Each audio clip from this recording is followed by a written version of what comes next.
The British Foreign Secretary William Hague has just been making statements in Kiev. Let's get the latest from what he had to say. Remember, Ukraine mobilizing its military within the last 48 hours as Russia tightens its grip on the Crimea. Bloomberg's Ryan Chilcott has been following the story from Kiev. He joins us there on the phone. Ryan. Yeah, well, the Foreign Secretary arrived here earlier in the day. Like you said, there's going to be a whole number of foreign ambassadors and secretaries who are coming here. He's just been saying that Russia complained that its interests in the east and the south of the country when it comes to the Russian-speaking population there had been ignored.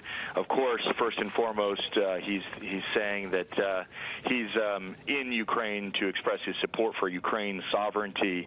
And I think we can expect quite clearly him to work very carefully with Secretary Kerry from the United States, who gets in late tonight and is going to be with the Ukrainians tomorrow morning, to do what they can to effectively prop up Ukraine while at the same time try to come up with some way to punish Russia.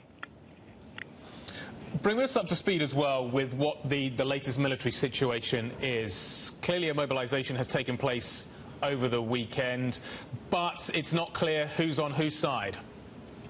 That's right. So there's pretty much no doubt that the Russians are now in control of Crimea. They have at least 6,000 troops on the ground.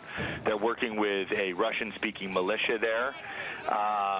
President Putin got permission on Saturday from the parliament to deploy the troops, but these forces actually appeared before that permission. So there is a sense that we actually could see an escalation from where we are now. Yesterday, they surrounded Ukrainian military bases. Like you said, the Ukrainians themselves are mobilizing, but also seeing defections. So just within the last, sort of over the weekend, we've seen the head of the Navy, Denis Berezovsky, defect to pro-Russian Crimean authorities.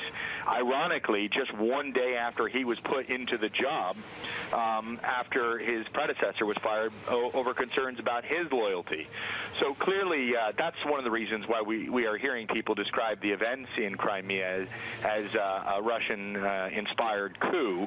But clearly, the Ukrainians are having a hard time holding on to some of their own military personnel, keeping their military establishment in place to try to deal with some kind of Russian threat.